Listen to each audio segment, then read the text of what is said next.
The Scrum framework defines three core roles: the product owner, the team, and the Scrum Master. Each role has a function and owns a different part of the Scrum process, and they must all work closely together with the stakeholders to successfully deliver the Scrum project. The product owner is the key stakeholder and holds the vision of the final product, making decisions to achieve a good return on investment on the project and the final product. The product owner interacts with the other stakeholders to create a list of features held in the product backlog. The product backlog is owned by the product owner, who must assign a priority to each product backlog item. Then the product backlog is ordered, with the highest priority items at the top and the lowest priority items at the bottom.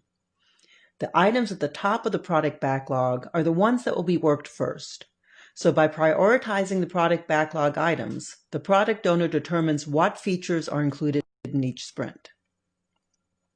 As the product owner represents the users and stakeholders, they are required to attend the sprint planning, sprint review, and product backlog grooming meetings. They may also attend the daily Scrum meeting to answer questions, and are valuable in the sprint retrospective meeting as well. The Scrum team does the work necessary to deliver potentially shippable software at the end of each sprint. The team is typically small, between 5 and 9 people, which work in a cross-functional self-organizing manner. While each member will have their own expertise, say in architecture, QA, tech writing, or web design, there is no boundary lines between engineering roles. Each member of the team works on whatever task is needed to ensure the work the team committed to is completed within the sprint. The team is also self-directed and self-organizing, with whole team accountability. The entire team succeeds or the entire team fails. There is no team leader. The team itself determines who will work on each task. The team works with the product owner in the backlog grooming meeting to break down the items in the product backlog into manageable user stories that can be accomplished in a single sprint. In this meeting, the team assigns a rough estimate of the level of effort it will take to complete the highest priority backlog items, and ensures their acceptance criteria is well understood. The team and the product owner also work together in the sprint planning meeting, moving the top priority items from the product backlog into the sprint backlog. The team breaks each item down into small tasks, putting estimates on each task. When the estimated effort on the work in the sprint backlog reaches the capacity of the team in the next sprint, no more items can be added to the sprint.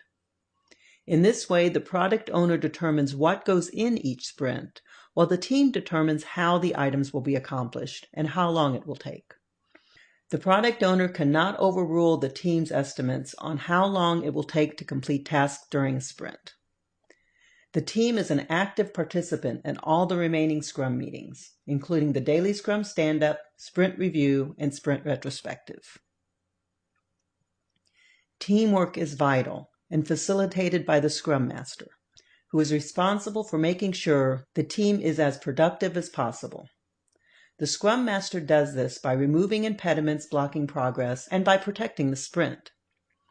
While the product owner owns the product vision and the team owns the product development, the Scrum Master owns the Scrum process. As such, the Scrum Master is the enforcer of Scrum rules and is responsible for making sure a Scrum team lives by the values and practices of Scrum. The Scrum Master facilitates the key Scrum meetings, including the daily Scrum, where the team relates impediments they are facing and how they are progressing on the tasks in the sprint backlog. The Scrum Master assumes a servant leader role. They do not direct the team, but instead facilitate teamwork, adherence to Scrum values and rules, and shields them from outside distracting influences so they can focus on the sprint tasks. Though not one of the official Scrum roles, the stakeholders are responsible for the project's existence. Stakeholders provide the funding and resources to produce the product desired. Stakeholders include managers, executives, customers, and others with an interest in the project. The stakeholders work with the product owner to ensure their features and requirements are included in the product backlog. Anyone can add items to the product backlog, but only the product owner has authority to prioritize the product backlog, so the highest value features are delivered first.